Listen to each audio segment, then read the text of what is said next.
He touches an object belonging to a victim of a crime. He claims that suddenly he is transported beyond time and space. A crime is reenacted before his eyes.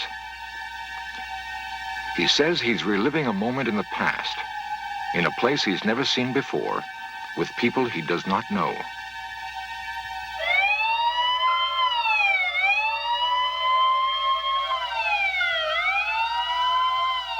It has been a trance, but when it ends, psychic Peter Herkos seems to have hard information. The name of the killer, the manner in which the victim died, and the time of death. 1, 2, 3. There were actually 3 people involved. 3 people. He calls himself a psychic detective.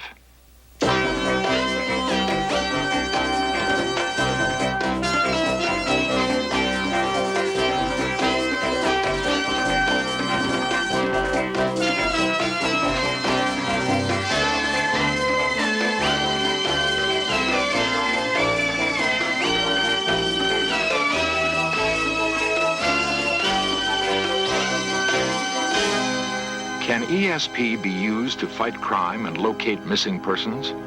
In Search Of explores the potential of the psychic detective.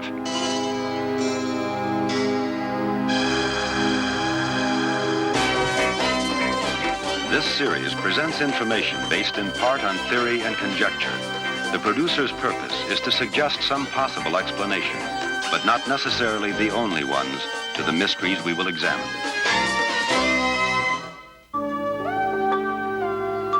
Chief Detective Robert Lowry has been with the Florissant Police Department in St. Louis for 23 years.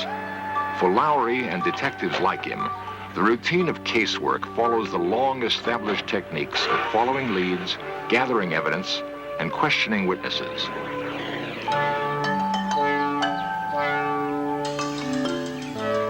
Two years ago, Bob Lowry broke with tradition in his effort to solve a kidnap case.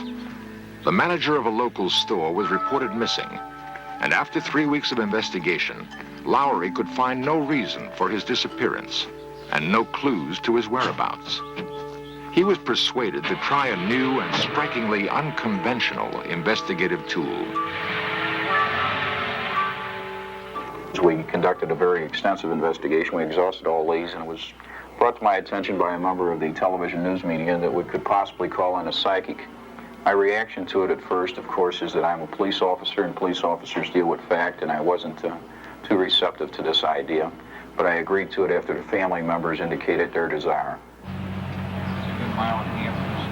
The results were remarkable. The psychic accurately pinpointed the location of the victim and led the police to the site. This information, relayed by psychic means, enabled the police to solve the case.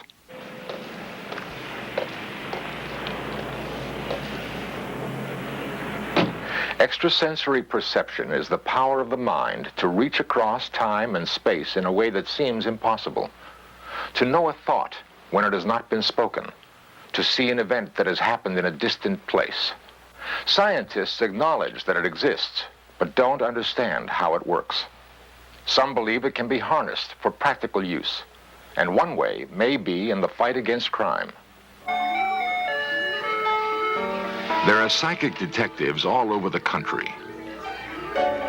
The most well-known is Peter Herkos, based in Los Angeles. Herkos first visits the scene of a crime to get what he calls psychic impressions.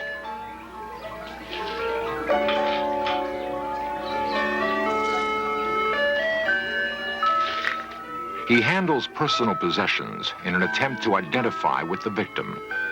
Pictures of the crime take shape in his mind. To date, he has worked on over 800 criminal cases.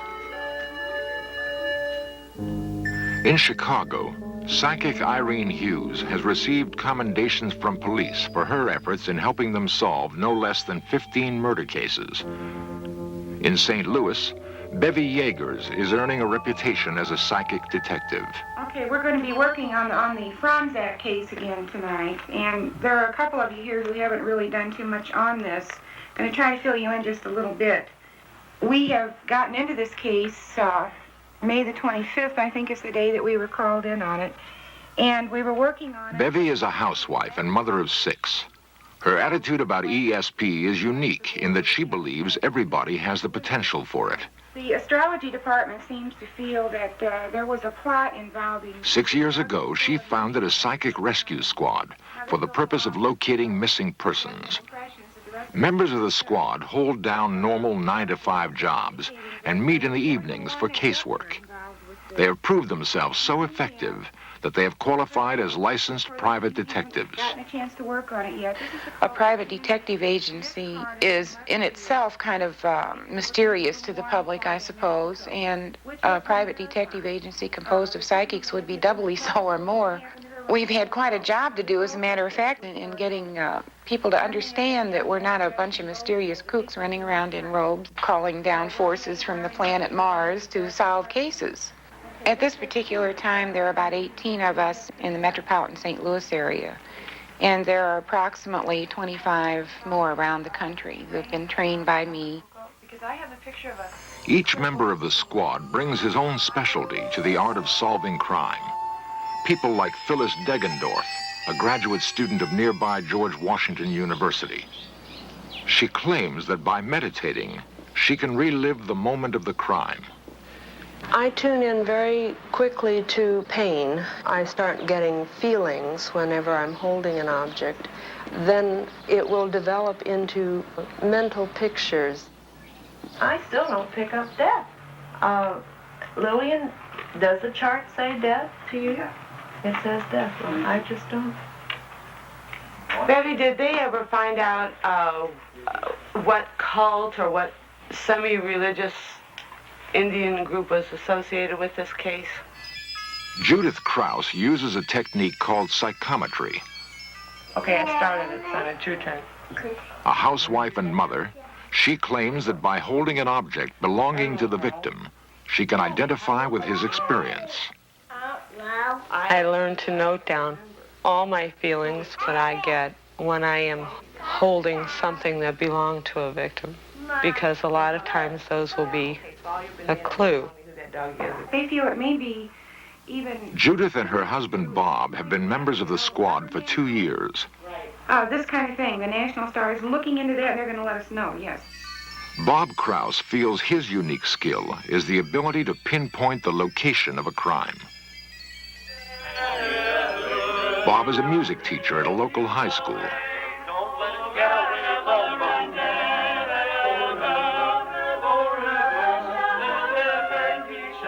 He says that he has learned how to overcome the barriers of time and space and actually project himself to the scene of a crime. I feel, if any, that my forte would be in visualizing an area where something might have taken place. Who'd like to start with the map? Jim Miller, how about you? Okay, that's the Acapulco area. Jim Mueller was the first to join Bevy Yeager. His special aptitude is locating kidnap victims. During the day, Jim is a social worker for the city of St. Louis. A psychic will sometimes, in addition to having mental impressions, may have body feelings of pain or distress that could reflect symptoms of the injured person. Is anyone aware yet of any particular wounds or abrasions or anything on the body or where they're located? Almost any police force will tell you when they can't come up with the answer, they don't mind where the answer comes from. And if it comes from us, fine. We are at least a licensed, reputable group of people. We're not just, you know, some odd kook out on the street. Trying to pick up purely from the picture of the woman herself. Okay. 18 specialists. Each uses a unique psychic skill to unravel a crime. What I'd like to do also would be to give back the impressions to those of At you present, who- the squad is concentrating on the case of a travel agent who disappeared while vacationing in Mexico. And then they told us that they thought they had... Bevy envisions that in the near future, psychics will work with law enforcement on a broad and practical scale. her dream may not be so far-fetched. In only a few short years, Bevy herself has emerged from obscurity to become a detective with a solid reputation. It all began in 1971. Bevy's work in crime detection was triggered by the baffling case of a missing housewife. I think we ought to get down there if we can. Well, let's go. Fine. Let's go. Bevy would take up the search with her psychic sensitivity.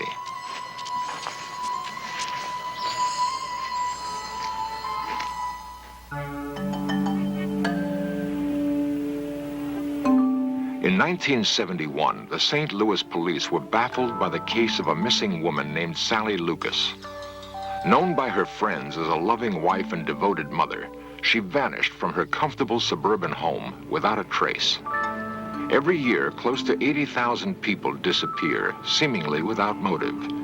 Sally Lucas was a classic example. Mrs. Lucas had last been seen leaving the Town and Country shopping center with an armful of packages.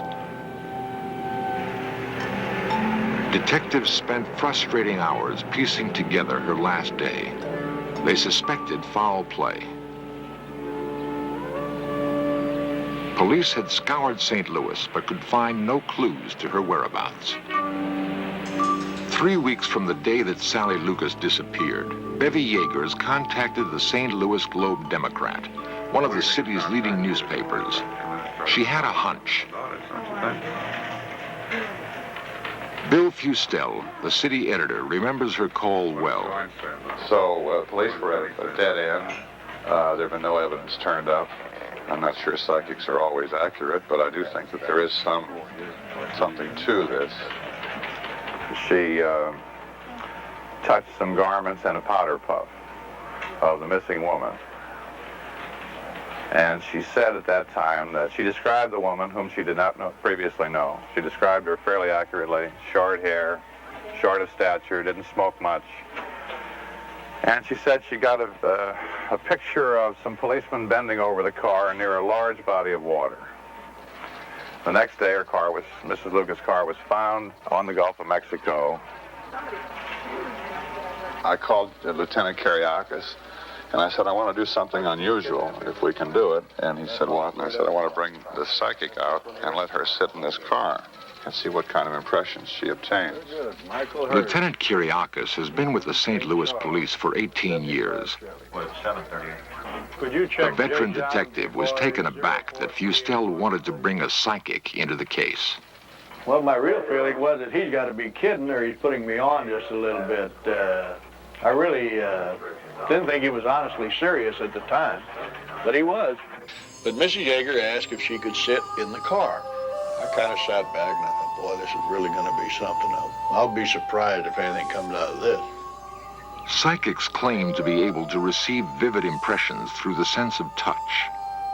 Sitting behind the wheel of the Lucas car, as Bevy demonstrated for us, a whole series of visual images flooded through her mind. She appeared to be lost in a deep trance. She sat in the car with a pad and a pen for about 10 minutes, and she wrote down many things on that paper. And at one point, about 6 minutes into the time she was in the car, she got a terrible look of agony on her face, of pain. She began to sweat very heavily. The car gave off strong psychic vibrations. At first, the disconnected pictures that Bevy said flashed through her mind made no sense at all. My notes were full of letter C's and things like that. Horses' heads. There was also a small bridge, not a large bridge. And there were some pillar-type mailboxes, the kind you find out in the country.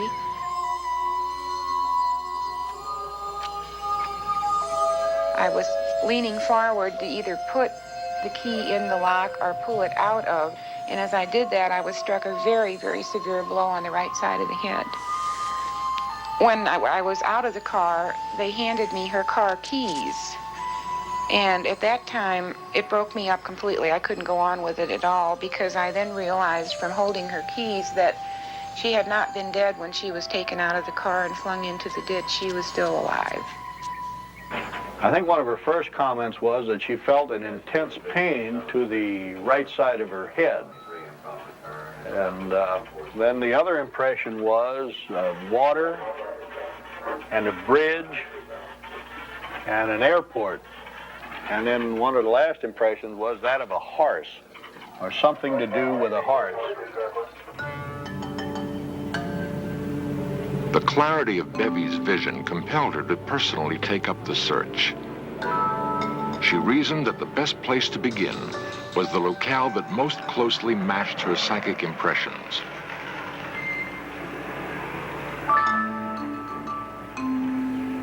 Bevy began to search the 10-square-mile area of Babbler State Park, just northwest of St. Louis. She was accompanied by her husband, Ray, and psychic student Jim Mueller. At first, the idea of penetrating such a vast and wild tract of land seemed hopeless.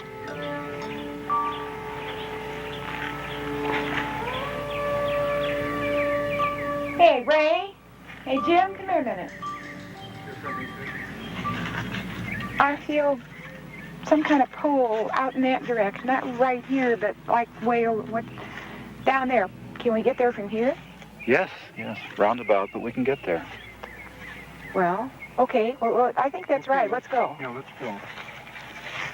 An inexplicable force inside Bevy's body seemed to pull her in a definite direction. She had no idea what she would discover in the thick underbrush of Babbler State Park. As Bevy, Ray, and Jim followed the psychic trail, they began to notice significant clues that corroborated the mental images Bevy had received in Sally Lucas' car.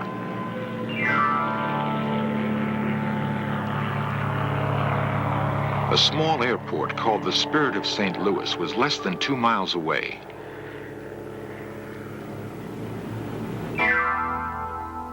The Babbler riding stables,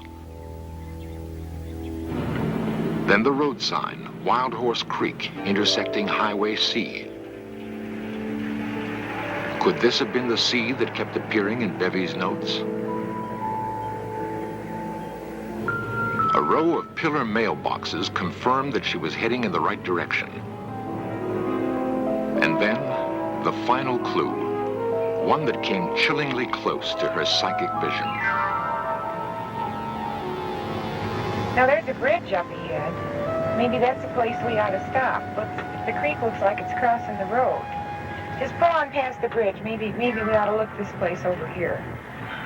My notes were full of letter C's and things like that. Horses' heads. There was also a small bridge.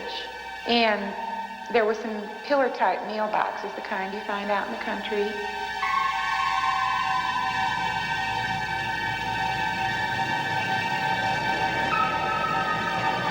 So finally we stopped the car and we got out and we decided that this area looked so right we might as well just look a little closer.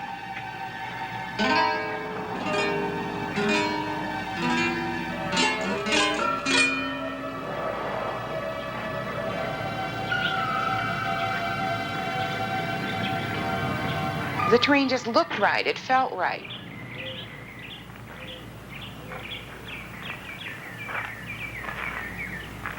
We started to tramp around a little bit. I can't explain that exactly, but there was a feeling in the body somewhere that there was something, and it was not far. It was almost as if my body was a magnetic needle, and it was seeking. It was honing in on a certain direction.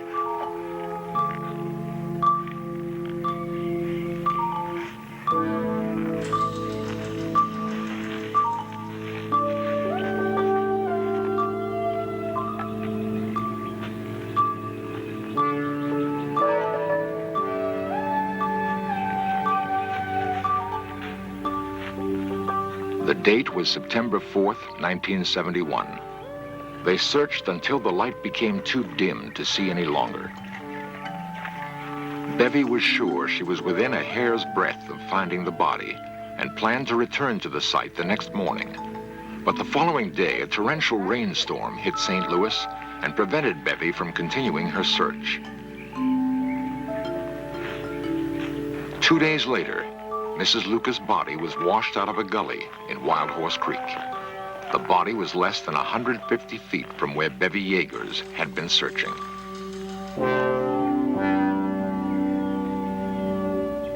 Well, it was about a day or two after we had found the body and had processed the scene and everything like that. And it came to me right then. I said, my God, everything she told us on that day in the car before we found Mrs. Lucas came true. The horse, which was Wild Horse Creek Road, the airport, which was close by, the water, and the bridge. And also, on the right side of her head, the skull was crushed. And these were not things she could have known anyway. I have no way of accounting for it in any way. It was just a total mystery to me how she could be that accurate. What inexplicable force was it that compelled Bevy to search the ravines of Wild Horse Creek?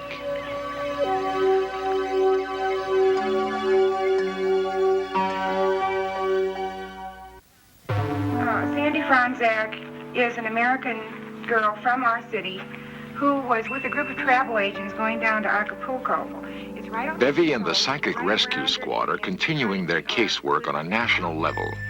They feel they are moving closer to solving the case of the missing travel agent. Yes, in their search of the beach that they feel is Sandy's, but it hasn't been 100% identified by her roommate as having been what she had on when she left. It is not inconceivable that the role of the psychic detective could have major consequences for law enforcement in the United States.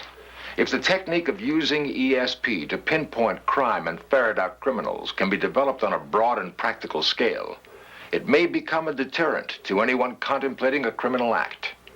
This, it seems, may not be beyond the power of the mind.